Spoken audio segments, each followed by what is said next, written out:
Bill, what do you do if you buy a home that's on toxic land? Well, according to Herve Blemur, you can't do much with it. You can't resell it, you face health problems, and you always worry that contaminated air will reach your children. Imagine, right, because my parents came from Haiti, and my father says, okay, what you need to do is work hard, raise your family, buy a home, and blah, blah, blah.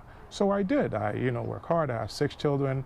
One of them just went to med school, and I have 2 others there. They think they are the smartest kids in the world, which is the normal thing. So I did everything right, except even buying the home is the right thing to do.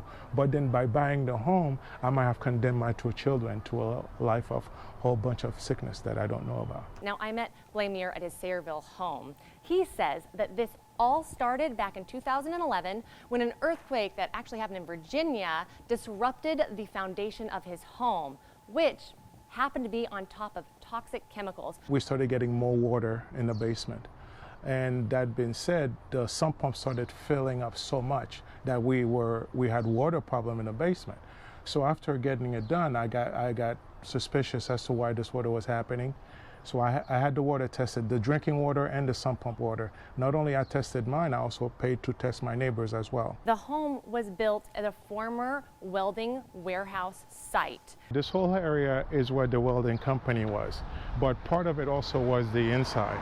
So for the most part, on my lot, they dumped. That's where everything got dumped. Now the solution to this was creating a system of pipes and ventilation to mitigate the toxic groundwater. What happens is that noise you're hearing is when the pumps kick in. When the water goes back there, and then the pump pumps it out, cleans it, and then now it goes to the sewer. But the problem is this is constant. It never stops. It's like a river under my house. When you're a homeowner and your biggest investment in your entire life is your home, and it's a place that's supposed to be safe and for your children and your families to be protected and comfortable, you live in a place that is not safe, you can't be protected, and when it's time for you to retire, you can't sell it.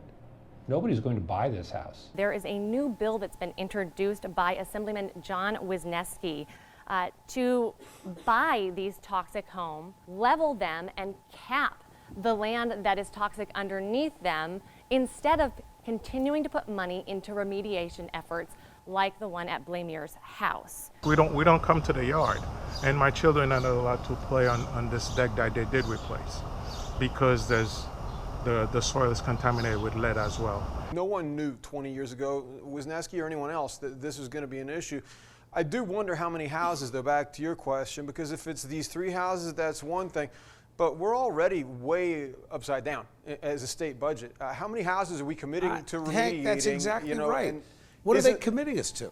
Well, so my heart goes out and I to asked this because I wanted to play devil's advocate. I said these are taxpayers' dollars going into this, and you say it may save money. He said the houses have to fit a certain criteria. They have to not be able to be remediated for years. And we're talking just this house that I looked at. It is going to face problems forever dealing with the remediation. He's not selling that place. Nobody's buying. That's right. Wisniewski often doesn't think things through. The problem with that is, like, why not talk to Bob Martin and the DEP and just for these specific homes as they come up, if you're talking about $500,000 to mitigate it, offer that same money to the homeowner, get rid of them, knock the house down, and say, why do they have to paint with such a broad brush and put us on the hook for what could be tens of millions of dollars?